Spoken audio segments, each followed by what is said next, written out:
second section from Warner Springs.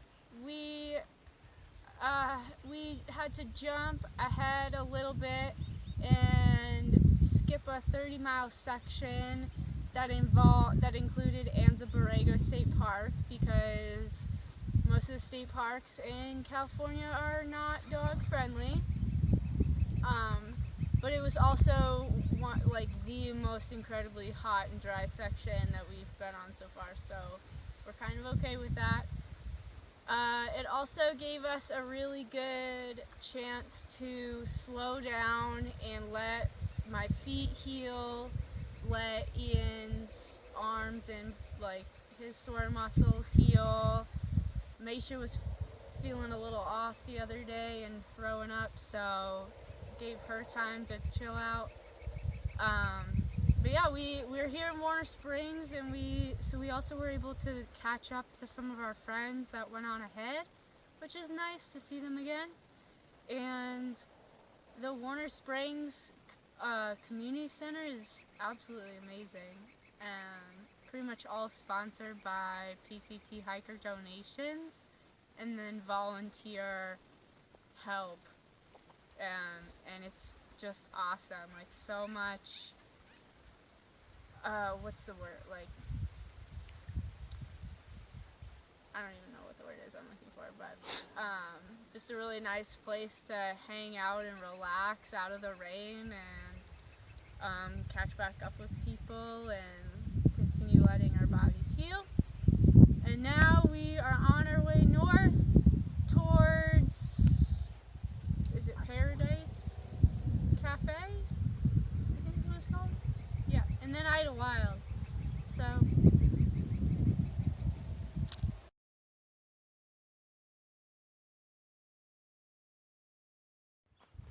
Hey there, Hannah and I have found a nice cool day to walk, and so we ended up pushing further than we were expecting to this morning, doing about 18 miles. We still have a mile to go before we get to some place called Mike's Place, which apparently has pizza and beer, so that's exciting.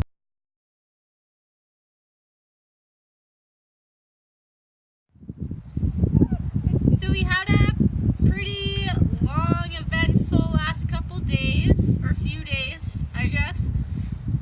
We kind of did the opposite of what we had set out and said we were going to do, of listening to our bodies, and we pushed it too hard to the point where I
Hannah and I just got down to the Whitewater Preserve, where up ahead the trail is going to be washed out, so we get to have a little bit of off-trail adventure and creek crossing time.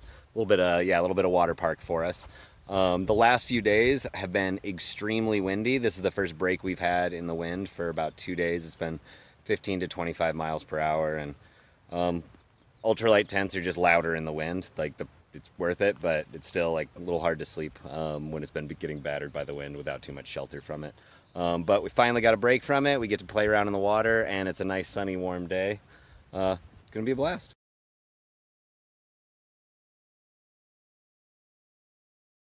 Hannah and I have spent the day going through a section of trail that has been mostly washed out. It's a 12-mile section. We're about halfway through it. Before that, there were other little washouts in the area. This place got hit by a pretty bad flood in February, I believe it was. But yeah, we're only about a mile from where we intend to camp tonight, if the campsite's still there. So looking for a good night's sleep with no wind.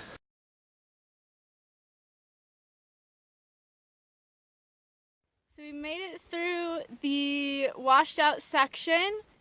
It ended up only being maybe 7 miles of in and out, washed out, and a lot of still good trail. People definitely blew it out of proportion. And then we ended up gaining 4,000 feet in elevation and hiking along a beautiful open ridge with some really awesome views. And we did, with that 4,000 feet of elevation, we did 16 miles that day. So that was pretty massive. We're pushing a little bit harder now, kind of because like the hiker hunger definitely hit all three of us, and so we are kind of skating by with not that much food. So we've got just enough to make it to town. We don't have to go hungry if we hike a little bit further. We're planning to go into Big Bear pretty much first thing tomorrow morning and kind of do some laundry, hide from the rain, and resupply.